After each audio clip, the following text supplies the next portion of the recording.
कौन कहता है आसमान में छेद नहीं होता, एक पत्थर तो तबीयत से उछालो यारों। यह शेर युवा समाज सेवी रितु साही के ऊपर सटीक बैठती है। सबसे हट के गरीब असहाय लोगों की आंखों की रोशनी को वापस लाने का बीड़ा उठाया है, जिसमें समाज से आज उनकी एक अलग छवि बनकर उभरी है, जिसकी चर्चा क्षेत्र में हो रही है।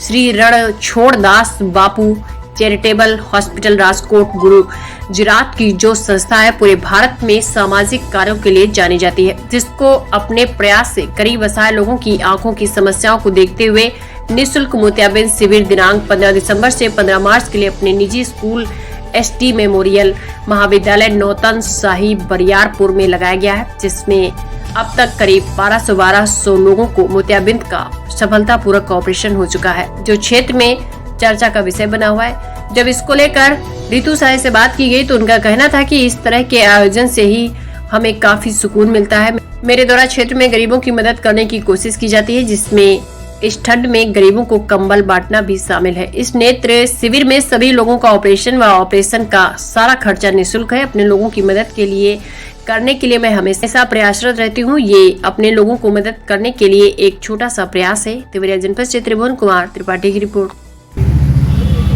नौतन में जो स्वास्थ्य शिविर लगा है वो किस तरीके का शिविर है और ये किस तरीके के लोग उससे लाभान्वित हो रहे हैं? नौतन ग्राम में जो शिविर लगाया गया है, जो देवरिया जिले के अंतर्गत नौतन ग्राम आता है, पोस्ट उसका बरियारपुर है। मैं बता दूं वहाँ पे नेत्र शिविर लगाया गया है, नेत्र जांच शिविर। और वो सिर्फ कुछ लोगों के लिए नहीं, वो यहाँ के देवरिया जिले के सभी जिनको भी नेत्र से संबंधित समस्या है उस संबंधित पे वो नेत्र शिविर लगाया गया है। और वहाँ सभी प्रकार के जो वृद्धजन हैं, जिनके मतलब कोई भी संगी साथी लोग नहीं है, परिजन नहीं है, वो स्वयं फ़ोन करके और गाड़ी उनके लिए भेज दी जाती है और वो आकर के उनका वहाँ पे आँखों का जांच हो जा रहा है और उनकी जांच के साथ साथ आँखों का जो ऑपरेशन है वो भी कर दिया जा रहा है, जिससे उनकी समस्या आँखों की दूर हो जा रही है। कब तक शिविर चलेगा? ये शिविर 15 मार्च तक चलेगा और ये दिसंबर से शुरू है और 15 मार्च तक, जिसमें 35 सर्जन बाहर से बुलाए गए हैं। कितने मरीज इसमें लाभान्वित हुए हैं?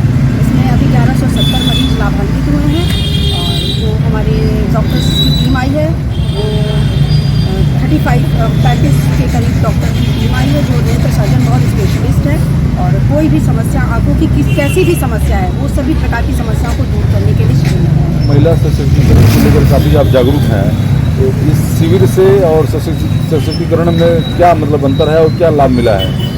महिला सशक्तिकरण में मैं बता दूं आप लोगों को कि जब आंखों के ऑपरेशन या कोई भी समस्या महिलाओं की आती है तो महिलाएं जल्दी कहती नहीं है। वो उनको कहना है कि पैसा खर्च होगा, समय खर्च होगा, कौन जाएगा साथ में, ये सारी समस्या आती है। लेकिन जब महिलाओं को कुछ भी पता चलता है कि ये निःशुल्क है या सस्ता है तो वहाँ भाग के महिलाएँ जाना चाहती हैं कि ये यहाँ पर सस्ता मिल रहा है, निःशुल्क मिल रहा है। तो इसी तरह जो भी महिला जानेगी कि निःशुल्क में वहाँ पर हमारी आँखों की जांच चल रही है तो वो जल्दी से अपना पहुंचना चाहेगी और उसकी आँखों की समस्या दूर हो जाएगी। कितने मरीज लाभान्वित हुए इससे? बहनें तो करीब 430 के करीब।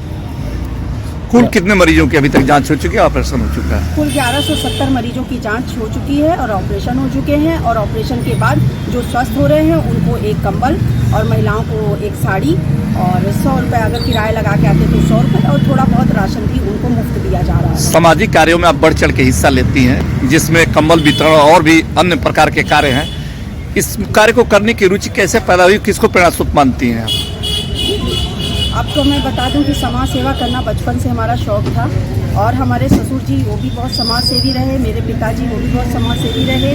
मैं और जहाँ से मैं एक बिजनेस फैमिली को बिलोंग करती हूँ, लेकिन सिर्फ वहाँ पे जो है सिर्फ समाज सेवा ही चलता रहा। देखती रही हूँ मरीजों के लिए ऑपरेशन कराने की व्यवस्था, गरीब लड़कियों की शादी की व्यवस्था। यही चीज़ जो मैंने अपने मैके में देखा वही ससुराल में देखा, वही मैं देखती चली आई हूँ और मैं चाहूँगी मैं अपने ससुराल को या अपने मैकों के इसी कार्य को आगे बढ़ाती रहूँ।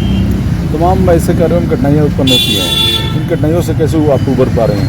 समस्याएं, अच्छा कार्य करने में बहुत सारी समस्या आपके आगे आती है, लेकिन आप करते चले जाइए, सभी समस्याओं का निवारण होता चला जाएगा। कहते हैं कि संघर्ष जीवन है। मैं बता दूं कि जीवन का हर दिन संघर्ष है और संघर्ष के साथ अपने जीवन को और संघ को लेकर के चलिए, सभी समस्याएं दूर